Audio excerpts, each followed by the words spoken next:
Hello everyone. I wanted to make a video on something that I found very useful because I recognize this in myself and many others that many of us have realization without embodiment. And I feel like if I'm to live a fulfilled life, I need to be fully embodied. That's why I've come here from the unmanifest to have a manifest physical experience. So to best become who I am, which is kind of a silly thing to say in some sense, yeah.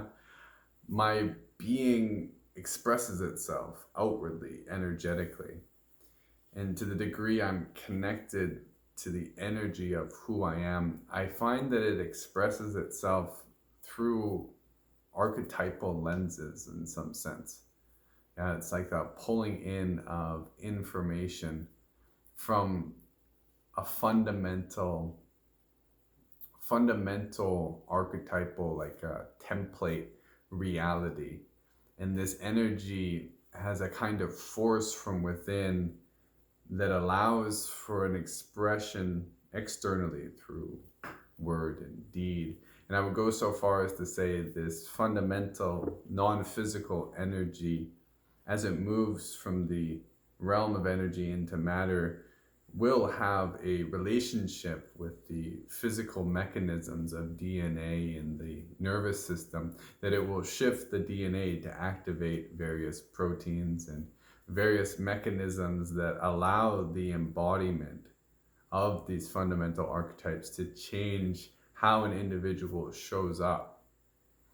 And this is really important for me and anybody, because I see it all the time, is that many people get stuck in old patterns of being which are representative of their conditioning and personality self, or the ego construct. And this is like a limitation, it's an aspect of who we are, and the conditioning, to the degree it is rigid conditioning and very restrictive, and when there's not a lot of allowance of other energies from within us to come out, we find ourselves in this place of being like in a tunnel vision and being stuck into thinking we're poor little me, or whatever else is conditioned in the subconscious of how we perceive ourselves. So when we begin to step into embodiment, we can begin to express ourselves. We can begin to cultivate or pull energies out from within us that allow us to come alive from within.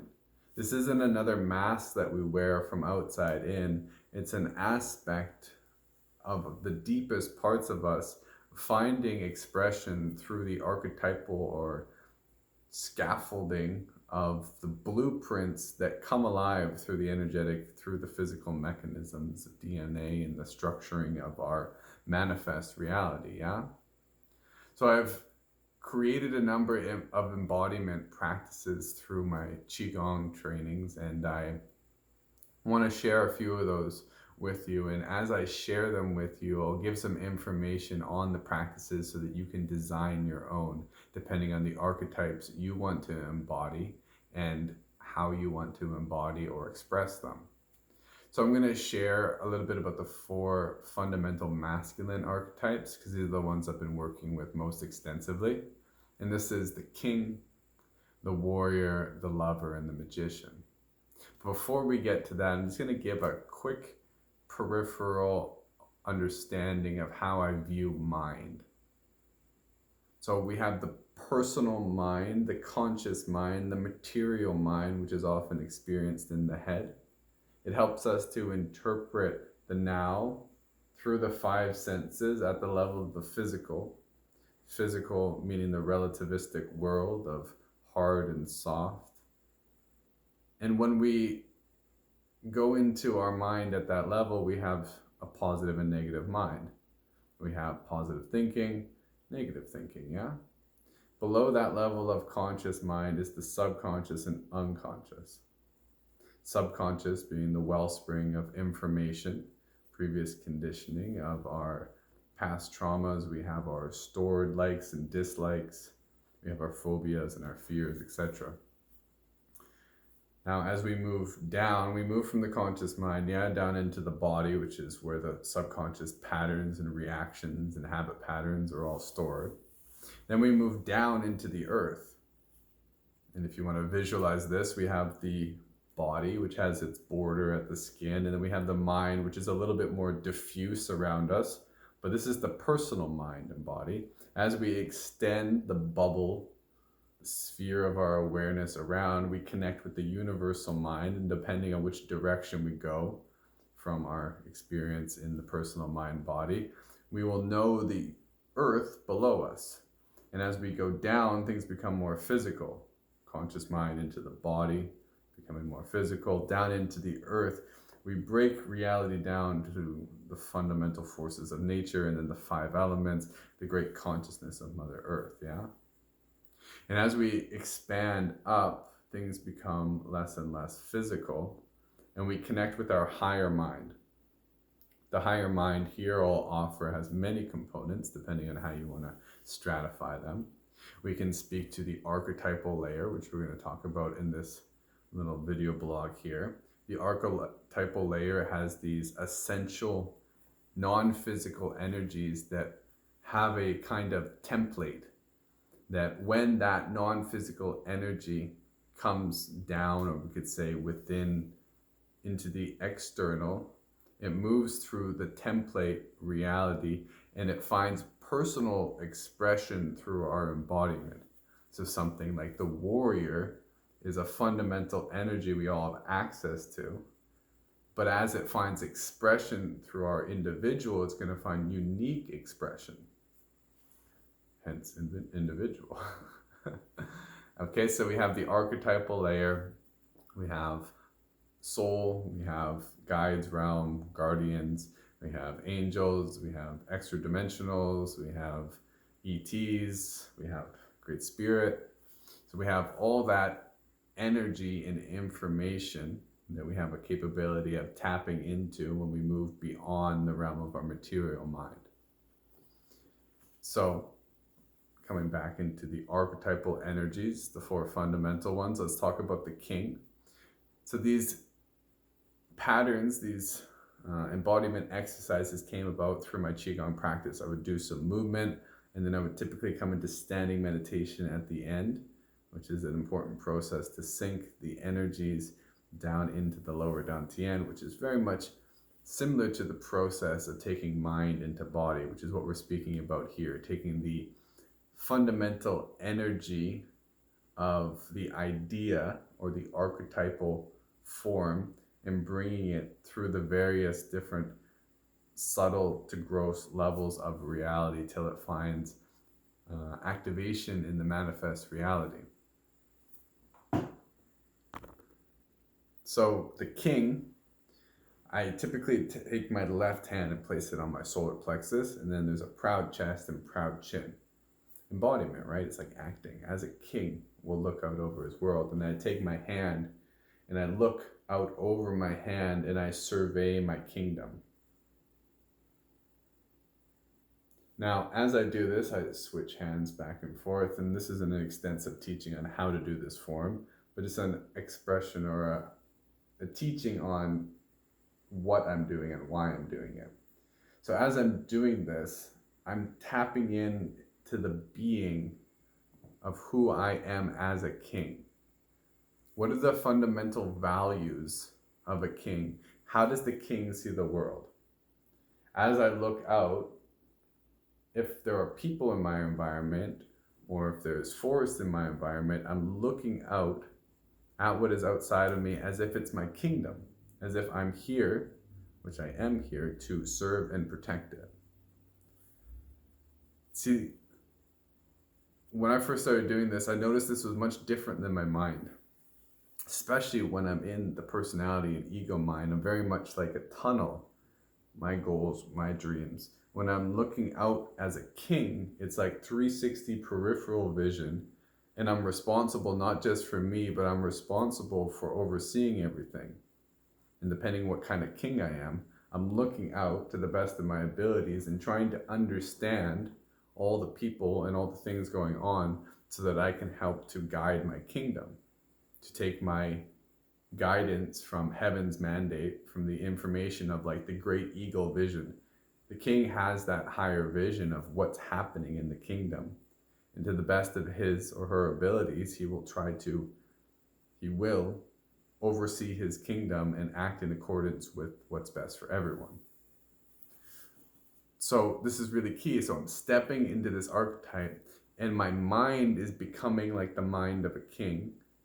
I'm feeling as the king may feel. And then I'm experiencing through my senses the reality of what it is to be a king. There's like these 3 levels: mental, emotional, physical, yeah? And as I do this, and as I do the other archetypes, I notice the structure of my mind expanding and evolving. So then the warrior, I would move into a fighting stance. I've trained some martial arts, so I know a few fighting stances. As well, from Qigong, there's a number of standing meditation fighting stances that we hold. Then shifting into the mind of a warrior. How does the warrior perceive the world? I may do some warrior movements in addition to the still and standing posture, yeah?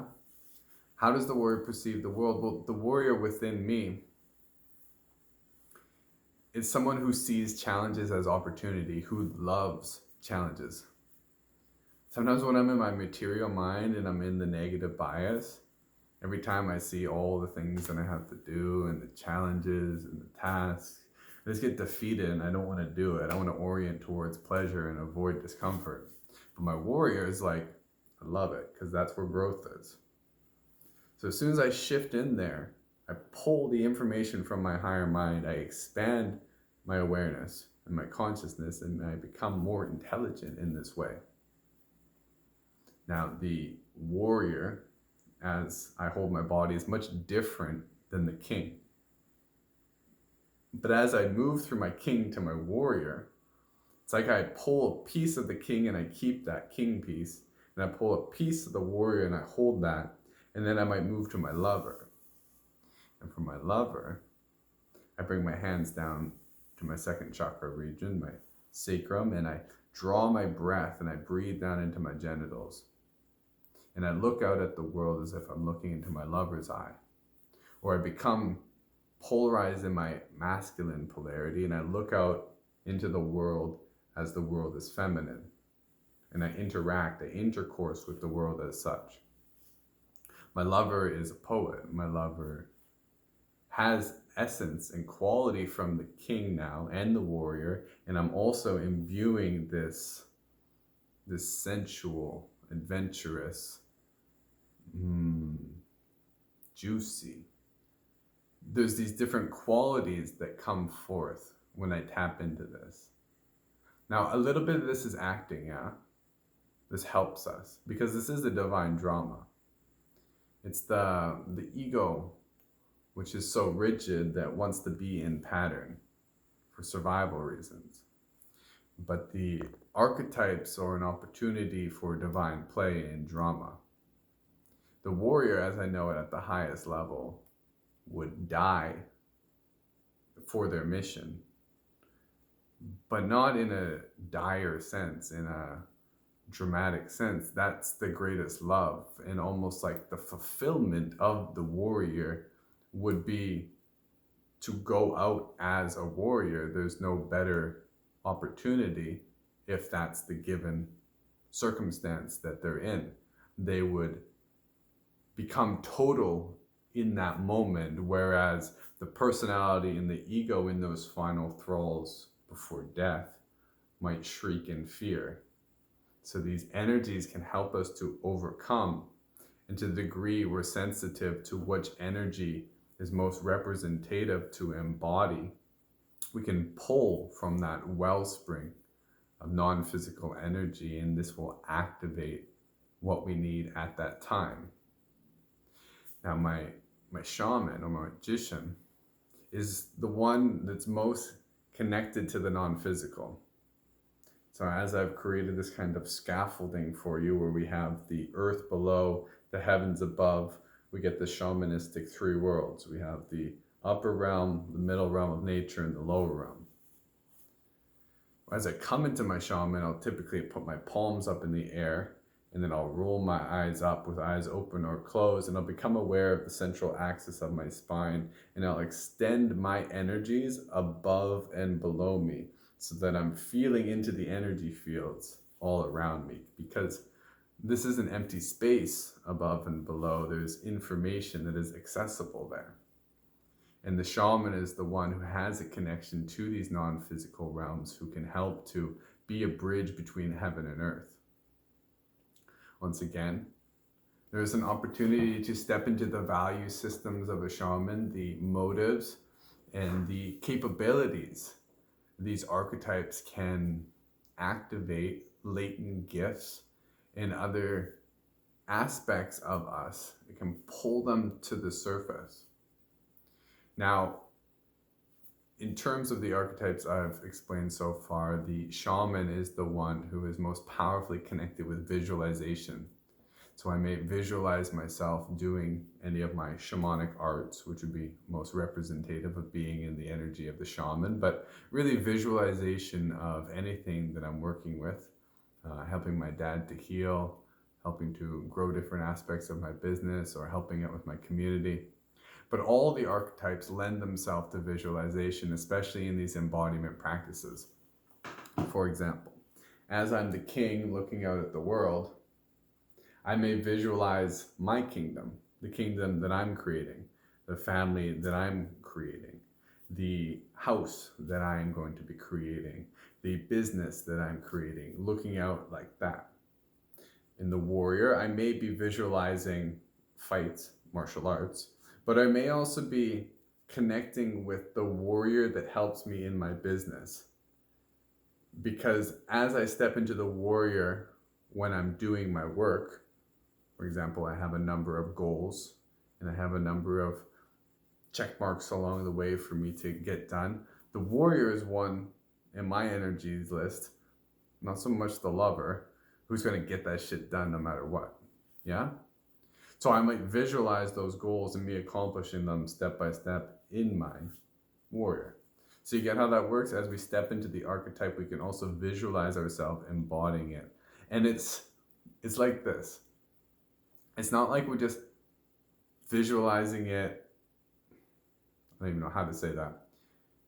How it works, there'd be a better way to come about it, is the archetype helps to give information that we don't have access to if we're just in the material mind.